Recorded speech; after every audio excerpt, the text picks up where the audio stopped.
There we go. Okay, hi, we're back with number 4. And this will be doing purpose as a servant. Yes. Making his love visible. Servant mindset. Mm-hmm. 3 aspects of a certain mindset? Are Yes. servant first mindset. It's focusing on uplifting and empowering others. Because we know that we are empowered and we empower others. That ought to be a Chick-fil-A thing. Servant first mindset. Yeah. Like It's our pleasure. It's our pleasure to serve you. My pleasure. Yes. And so we want others to, this is what a servant leader does. Just empowers others. And this is what we are doing because our objective is to advance the gospel, is to grow the kingdom of God. Yes. That's our objective. And so we want others to succeed. We want to serve others. We lead by example. Jesus said in John 13, as he was washing his disciples' feet, he says, now that you know these things, what things?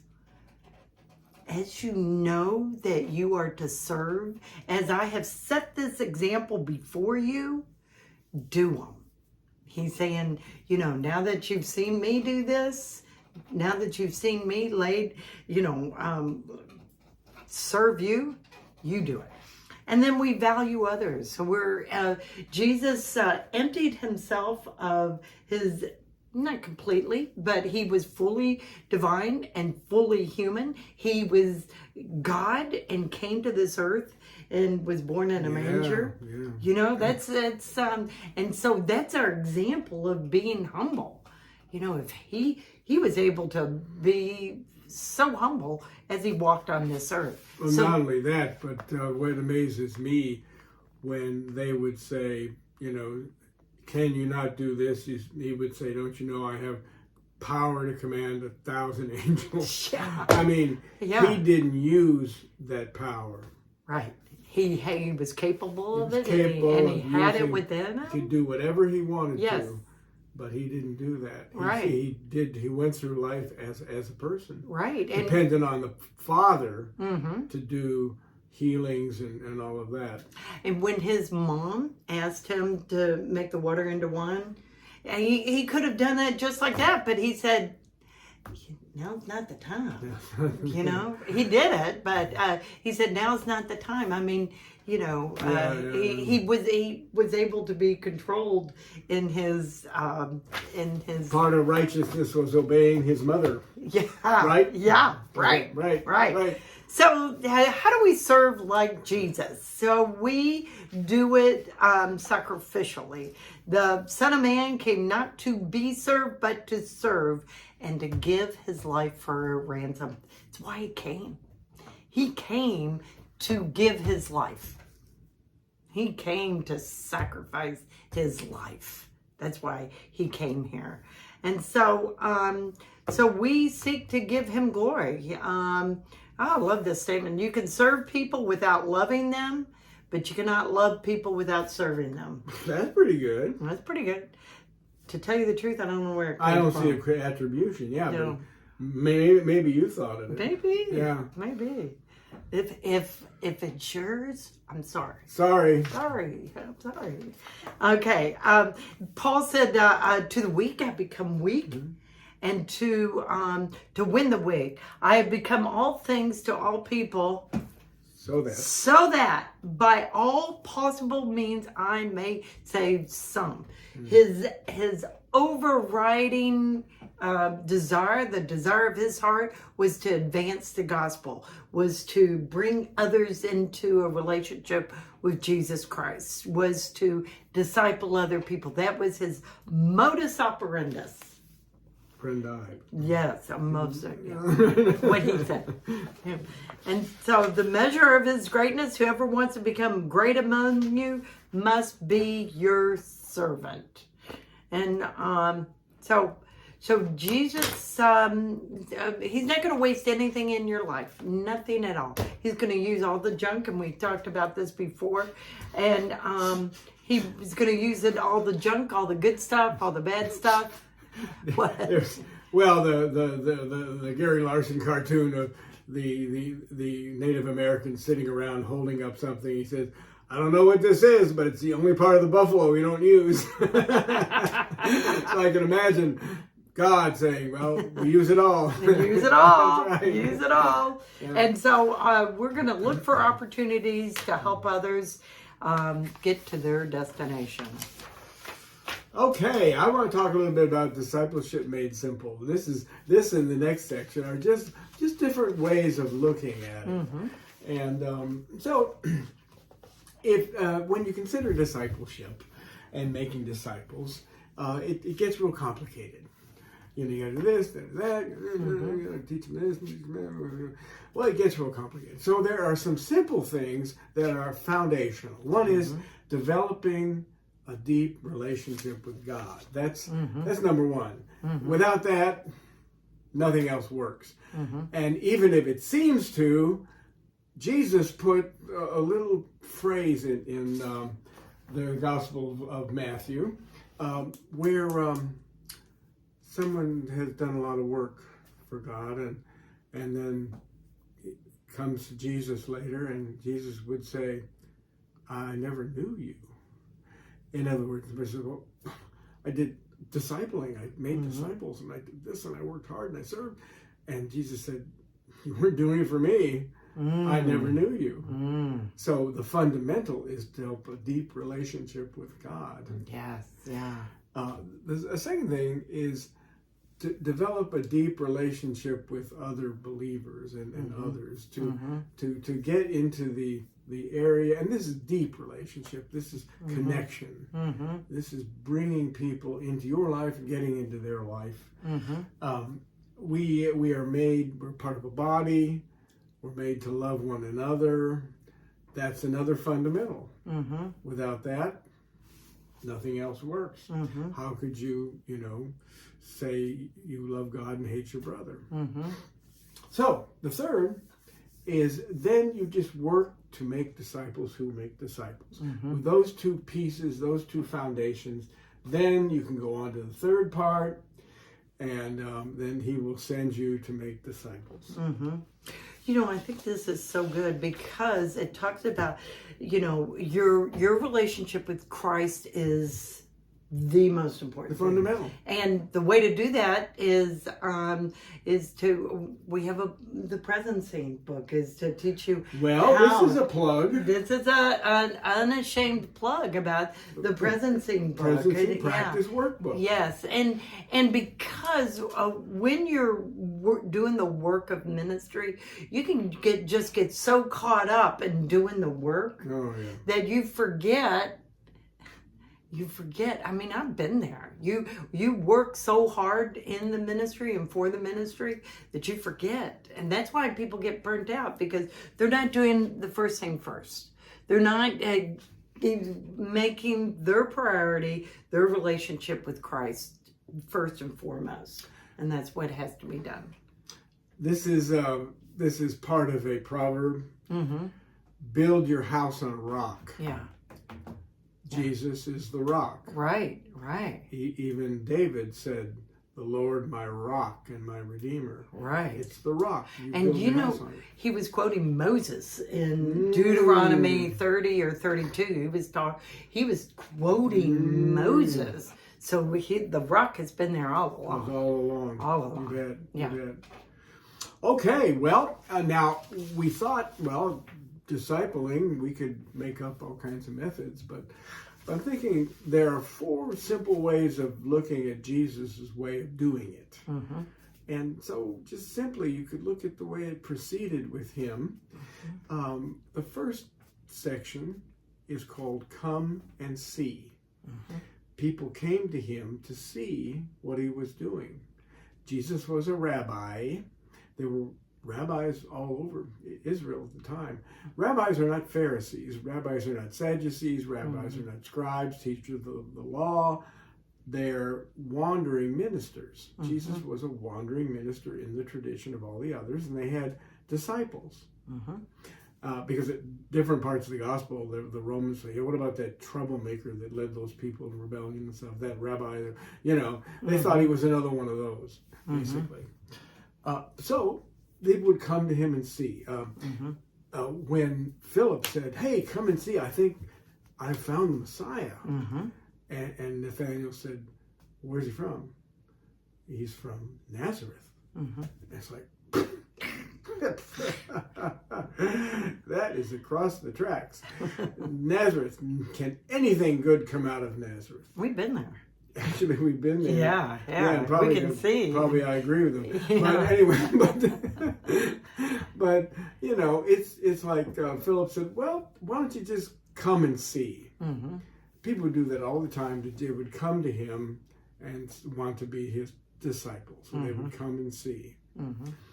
Second thing, he would then say, well, follow me. Because that's what they did. The rabbis would, you would follow the rabbi, and you generally you had to give up whatever you were doing in life to do that. Matthew was no longer a tax collector. Peter was no longer a fisherman. They would give up whatever work they were doing to travel with the rabbi and study. That'd be their whole life at that point. So he would say, follow me.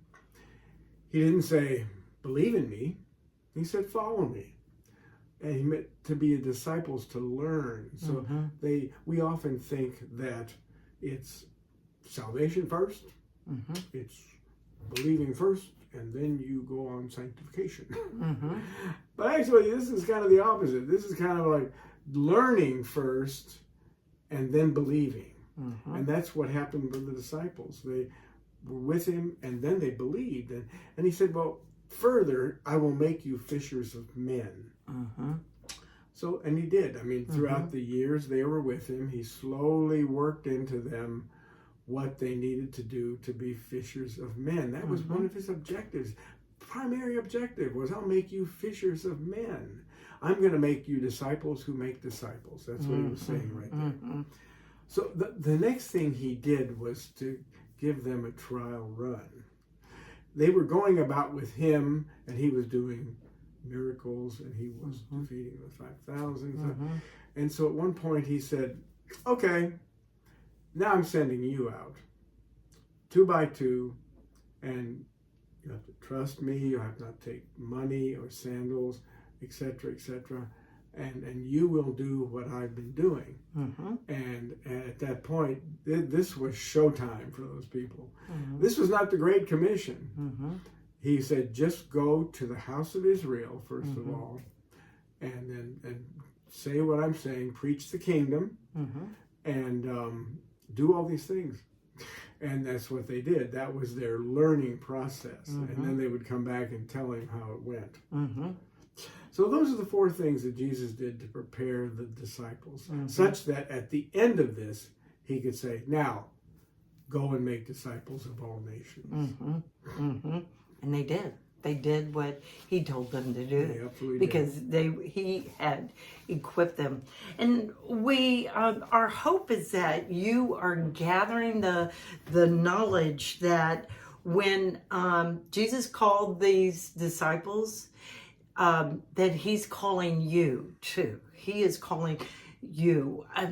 Initially, I mean, since pre-Reformation days, the people, only a select few were called. Only a select... They had vocations. They had the vocation. Which means call. Yes. Of a ministry. They had the... And back then, other people couldn't even read. Many people couldn't read. Very few people. Yeah, so they had to... only decipher and give to people what they had learned. It's even in the common world, not only in vocations, which are still considered in large parts of that church, but it's also in the Protestant religion. I was called to preach. Right. I was called to minister. Right. I was called to sit in the pew, right? You know what I mean? Right. It's like, what were you called to do? Right. Is God not calling you? It's either or. You're either called to be a pastor or you're called to absorb. Sit in the pew. You're be a sponge or a pastor. Well, you can also be a greeter, but you know what I mean? But more and more, as we can see at least where we go, people are understanding being called to missions, being called to serve in the children's ministry, Right. being called. They're understanding the callings now. Right. Yeah. But we are all called to But be. everybody, yeah. Everybody is called to, and because you can even see who he did call. He called ordinary people, Yeah. fishermen, tax collectors. He called, the ordinary people. He didn't call the Pharisees. He didn't call kings. He called ordinary people to be his disciples. He ate with tax collectors and sinners, and the Pharisees said, "Don't you get it? Who you're eating with?" Yeah. And he said, I'm called people who need a doctor. Right. I'm here to minister to people who, well, the Pharisees needed a doctor too. They just didn't know it. But he just said, I'm here to minister to people who need a doctor. That's right. And so we're not called to just simply be absorbers of all of this great, wonderful things that we're learning in these great churches. But we're called to put it into action. James says, with faith without works is dead. It's dead. And so, Jesus did give us a command to go and make disciples. And guess what? It wasn't a suggestion. Oh, that's right. It was a command, Yeah, it wasn't a suggestion. And so there are many reasons why we don't. Because one main reason is because we haven't been taught. We haven't been equipped. We haven't learned that it's our responsibility to. We have abdicated this responsibility, not even because, it's not our fault, really, because this is how we've been taught, that pastors are up here, preachers, and Sunday school teachers are up here, and we're just absorbed. We're not supposed to do anything else. But a lot of times, we're so aware of what we don't know, and maybe it hasn't worked before, so we're discouraged. Maybe we have a fear of rejection.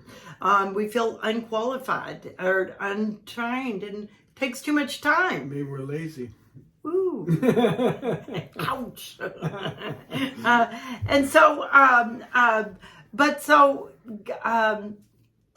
so we, okay, here's a good question. Is it evangelism or discipleship? Oh. He said to therefore go, make disciples of all nations, baptizing them in the name of Father, Son, and Holy Ghost, teaching them to obey everything I have commanded you. Okay, so Jesus called 12 men to follow him. And just like what you just said, they came to the saving faith through the process of discipleship. He was teaching them. They developed. They developed. Yeah. And so, remember, he even said, "Who do you say I am?" Right. People say I'm this, I'm that. Who do am I John the Baptist? Am I a prophet? And Peter said, "Oh, well, no, I just figured it out." Yeah. and Jesus said, "I can build on that." Yes. Yeah. And so we normally think of evangelism as what we do before, when we get people saved. But what if it's a process? What's the process? What if, this is how it was for me. It was a process of learning and growing. It's like that for a lot of people. Yes. When I think of, for example, Lee Strobel, writing, all the wonderful books he writes. He was a newspaper reporter that set out to prove his wife wrong. Right. And so he studied the scriptures to find the flaws, and over time he came to faith. And I hear this a lot from people. Right. That it's a process, them understand God speaking to them through the Bible, through other people, and through the Spirit, and they come to faith in that way. And so I think this has been a stumbling block to most people, because we feel like, we got to get them saved. Right. And tell me your sin, then we're gonna. We got to get them saved, and then we can disciple them. But what if you were just building a relationship with them and letting them do a process of learning to love and to know Jesus like we do? and not to cram it down their throats, not cram down salvation, but let them come to salvation. And so, think about that. Put that a stone in your shoe. Okay, so who do we disciple, when, where, and how? And so, pray that God will direct your steps, and assume that the field is ripe. Assume, even though it may not look as ripe as you want it to be, assume that it is. Jesus said, open your eyes and see. The fields are ripe for harvest. And so, Jesus says, he said, we are his co-workers in his service. We're co-workers in his service. We are a cultivated field. I mean, he is plowing us up. He is plowing up all the junk and planting things within us. We are his building. We got to fill it up. I don't know. I just made that up. I don't know if that's it sounded pretty good. Yeah, it sounded good. Yeah. But so Jesus gave us a great model of discipleship with a woman at the well in chapter 4 of John. He said that there was a gigantic cultural divide between he and this woman. I mean, she was a woman. First of all, she was a woman. Yeah. And he was Jewish. She was Samaritan. Samaritans were considered like halflings. I mean, they're formerly Jews who married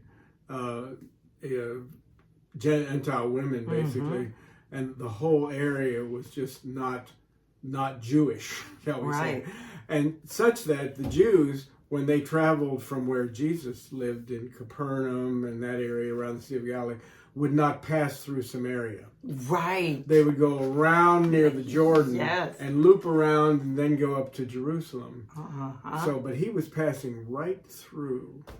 Right. And here he is at a well talking to a Samaritan woman, and she can't believe it. She can't believe it.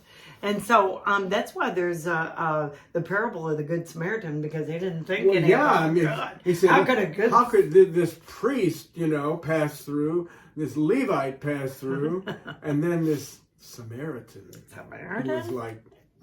Yeah. So I'd like for you to read John chapter 4 and look at these examples, how Jesus was focused on her and where she was in her life. He spoke to her naturally. He helped her curiosity about her be aroused. He engaged her in conversation, asked her for a drink. He avoided unnecessary conversation. That conversation could have gone off on many, many tangents, but he just moved right to his objective. Eventually, at the end, he says, "I'm the one. I'm the one. The one you are speaking to. I am he." And yeah, that was such a funny point. He said, "Well, I know when the Messiah comes, he will furnish all these things." And Jesus says, "Yep, that's me." That's me. That's me. What? And so that's a very good example of conversational discipleship. Just being open and having conversations with people, and not. He didn't say you must be saved right now. He just led her into conversation. She's the one who went out and evangelized everybody else. She said, come on, come and see the one. Yeah. And so there's lots of different, we're just going to go through and give you some tools, some things that you can do to just start this discipleship. So, you be hospitable. The Greek definition of hospitality is to love strangers. And so we're not saying that you have to invite anybody into your home, but being hospitable is to be kind to strangers. They don't have to come. Everybody doesn't have to come into your home. But you just be hospitable. There's many, many scriptures that tell you to be hospitable, to be kind. The pattern was in the Middle East at the time. as you know, with the birth of Jesus, there was no room in an inn, and normally they would have taken him into a house because that was the tradition in the Middle East at the time. No one took them in. Jesus, Mary and Joseph. She was pregnant. They knew he was from there. They knew something had gone wrong. They wouldn't take him in. Yeah, that was. But the normal part of the Middle East is that you would be taken in by a family for the night. Right. And hospitality was considered an excellent thing in that area. Yeah, they were hospitable people. Yeah.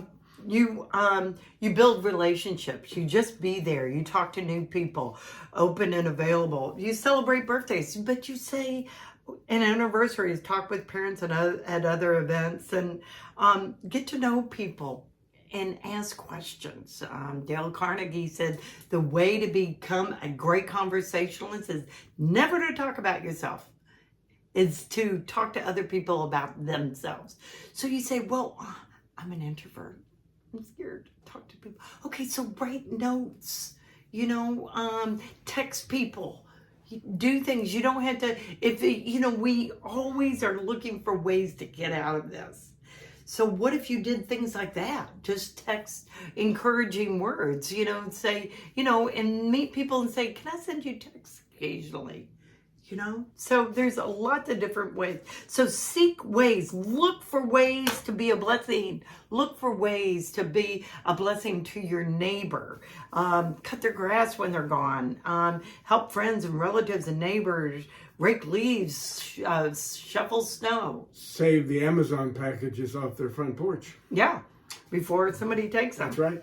You be there and pray for them in hard times. I remember one time I had this neighbor who was not a Christian, but I was walking and she stopped and she said, pray for me. I'm going on a job interview. So I put my hand in the car and I said, okay, let's pray. And so I prayed for her right there and she was so shocked. I guess nobody had ever done that. But anyway, so cultivate curiosity about being authentic. They might not come to church, but people may come to your home. They may come to a Bible study at your home. They may come and watch The Chosen with you. They may come and do things with you and that don't seem like church, that may be not as hard for them to do. And so remember that a lot of people, they're not going to church, especially people who once did, they're doing that for a reason. Something happened. And so it's okay to ask questions and find out why. What happened? What happened in your past? What happened with your family? Why is that doing? Okay, and so involve people in your ministry. If you're doing a ministry to build houses or feed the poor or whatever it is, invite them to come with you. Invite them to do things with you and share in your life, share your service, what you're doing. And so there's lots of different things that you can do to help to grow, take small steps in growing relationships with people. And so in fostering this discipleship, you know that your goal is to help them become dependent on Jesus. Yeah, not on you. That's an important point. Now, let me just pause right there. We are not the teachers. Right. They're disciples of Jesus, not disciples of us. That's important because if they become disciples of us, they have to do what we say. They have to pattern their lives after everything we do, and not just as a model, but as, we're the rabbi at that point. No, they're disciples of Jesus all the time. All the time. And not a disciple of your political affiliation. No. Not your culture, your work, no. your neighborhood, whatever. It's the Bible. Yeah. Okay? It's Jesus. And so Satan wants you to think that that you're not equipped. But so if you're not, get equipped. And that's what we're helping you to get there. okay? Because this is your calling. And so, so make it, if you have a Bible study and you're just absorbing the word, make it an outreach Bible study, possibly. Make it as a Bible study where you're going at least once a month, you're doing stuff for other people. And just maybe possibly read the Bible with somebody. Just, ask them if they would be interested in reading the Bible with you. Studies have shown that people are open to reading the Bible with you. And so so you can transform your community, your small community. Make it, your neighbors, your whomever. Start small. And on one person, it doesn't have to be big. Well, now it's time for the worksheet. Now, the worksheet is kind of a leap from what we're talking about, but it does relate to what we've been talking about. Mm-hmm. It's the purposes as a servant worksheet, more or less, and it helps you picture your mission field, shall we say? Mm-hmm. People around you, people you know, people you connect with, areas of life that you connect with, just an idea of where you are and where they are. Think of your history and your current situation in mm-hmm. these areas. Mm-hmm. And the areas are family, friends, church, community, nation, and mission field, shall we say. Mission field can be, for example, Monica and I, we serve in a prison. Mm-hmm. That's a mission field for us. Mm-hmm. I used to serve in the children's department at church. That was a mission field for me mm-hmm. at the time. Mm-hmm. But think about family. Who in your family historically have you worked with? And then think about who you currently want to work with. I think probably we all have people in our families we want to work with. Mm-hmm. And friends. Who among your friends? Mm-hmm. I hope that everybody has some secular friends. Mm-hmm. Who historically have you had secular friends and who you currently do? Mm-hmm. In church, who are your friends there? Who are your people you interact with there, mm-hmm. both historically and currently? In your community, as you reach out through your general community, mm-hmm. in your involvements, exercise classes, mm-hmm. Volunteer organizations, those kind of things like that. Mm-hmm. Then the nation. Things get a lot bigger at that point. Do you mm-hmm. have national involvement in some way? Do you work for a group that reaches out to things in the nation? Mm-hmm. And then, as I said, your mission field, if you have one. Mm-hmm. Mm-hmm. Think about what you've done historically and what you will perhaps be called to do. Yeah. So this is it gets you thinking about where you are and where you could be. Mm-hmm. So. Yeah. There you go. Well, there's number 5, and then we'll be seeing you. That's number 4. We will be going to number 4. As I said, that was number 5. Number 4. 5's next. Right. Very good. Very good. See you. Okay.